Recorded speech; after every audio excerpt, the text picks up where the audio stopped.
Hello, I hope all is progressing well. Welcome to I Don't Know, We Can Talk About It, where we discuss myriads of topics civilly, responsibly, and reasonably. My name is Kevin Dufresne. Our first couple of topics, of course, concern education.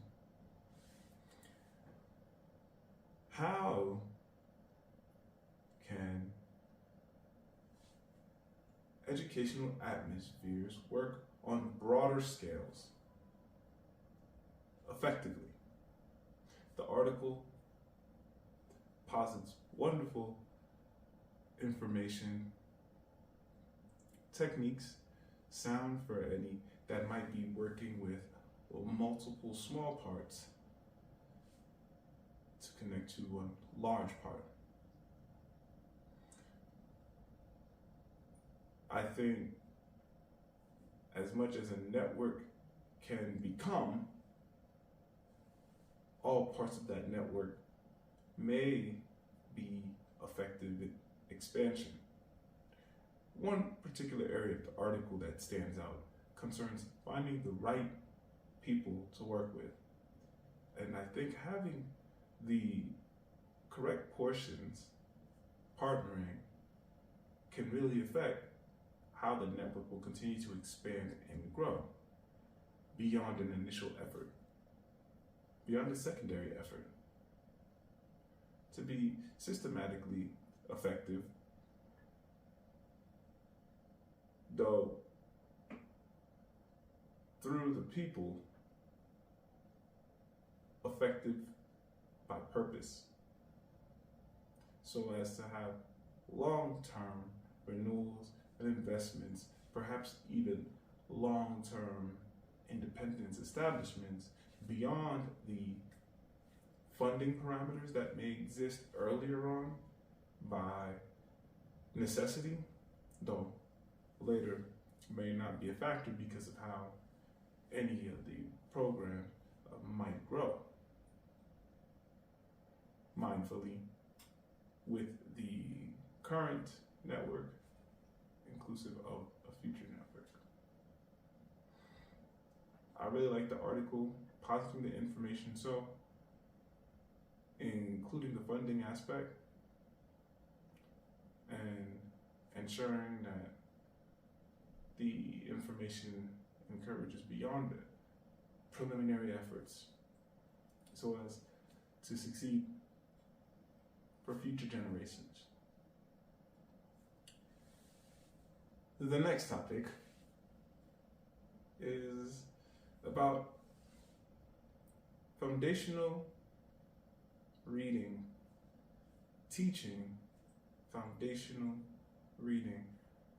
We come to the conversation of phonetics time and time again because of how acute the subject seems to be, though it really is. And grammar at large considers phonetics an aspect, though the article talks about how a certain amount of time on the topic might be just enough. I think considering grammar at large, writing at large, reading at large,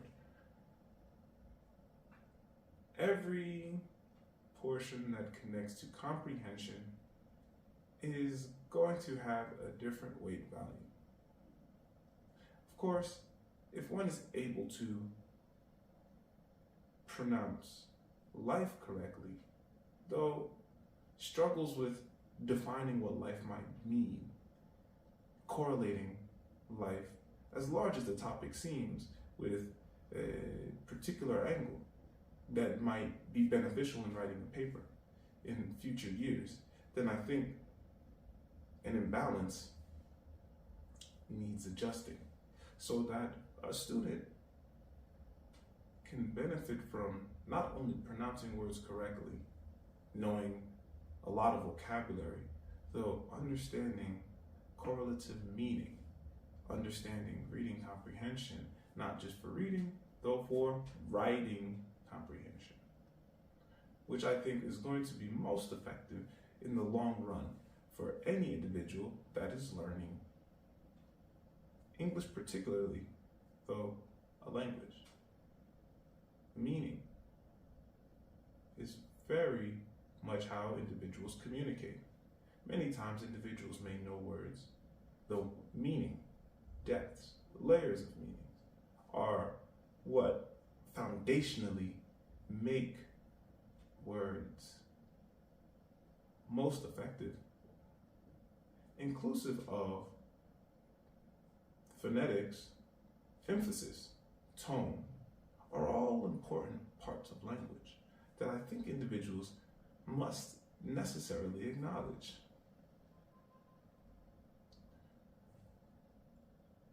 Of course, a lot of symbolism revolves around how to pronounce a word. After a comma, how does a word sound? After a dash, how does a word dash and M dash and N dash? If a word is in italics, if a word is bold, if a word is full capitalization, how does one not only pronounce the words, though effectively convey meaning, is what long term is extremely valuable to a learner's progressions in context of communication, language. All right. Now we're on to some origami.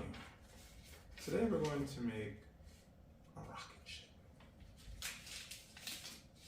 with a square sheet of paper. We're going to fold edge to edge. So we're going to have a crossway. Then we're going to fold the top half down. Okay, so we're going to fold the top half down and back. You can do it to the front or back. This is the same color side, blue and blue. So afterward, you fold this forward here, you take it, or backward, you take this angle and you fold it down. Okay, so now I'm just going to bring that corner edge here, and it's just like that, bring the other corner down. And the next thing to do, well, we're going to expand our rocket after these double folds. And I'm going to just do a quick double check from the instructions here, which you'll find available on the full episode of the YouTube channel. So you can make a rocket ship yourself and blast off to some place far away. All right, so the next thing you're going to do is just fold it back, exactly as I recall thinking. Just fold it back. You can fold it not all the way, just about halfway, but it's your rocket, so do what you want. I'm just giving you the base foundation of this rocket. And afterward, well, I'm just going to give it a nice little tangle here. So another double fold. Give it another fold. So whatever you just folded, fold it about halfway. So here you go, and you have this cool rocket from this particular angle. Also, you have this angle here. So this is a rocket ship, and yeah, I think it kind of stands up. When you put it at the right angle, it'll stand up. Ta-da!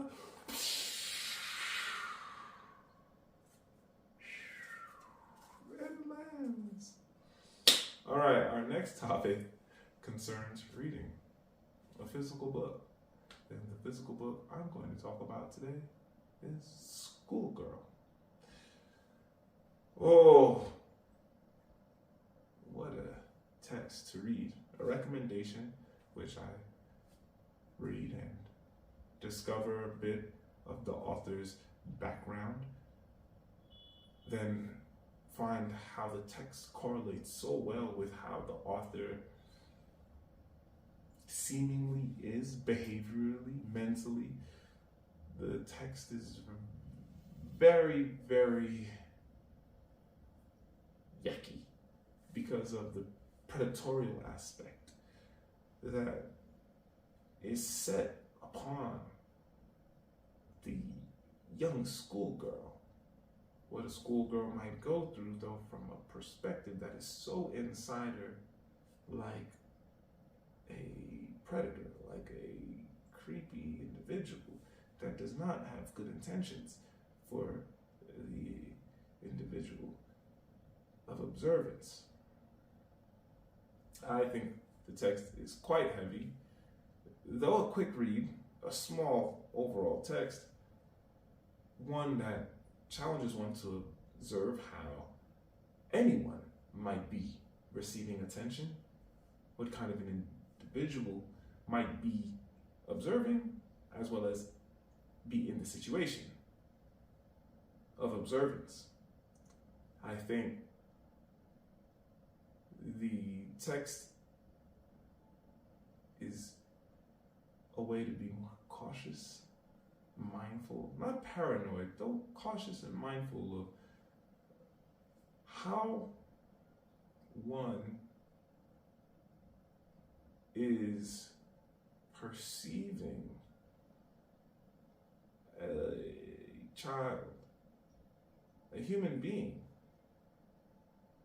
With so many levels to the conversation, I think the text brings the audience to be aware of the situation at large, not just for a schoolgirl, though for children in general,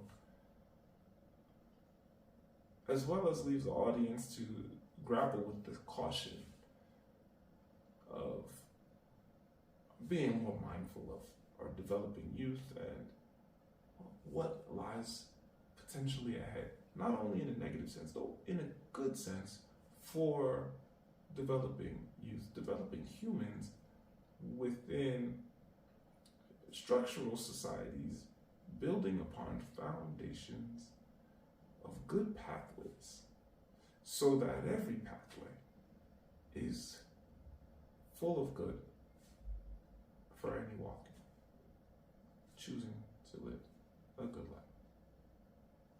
Thank you for joining me for another episode of I Don't Know, We Can Talk About It. Onward and Upward, Kevin Dufresne.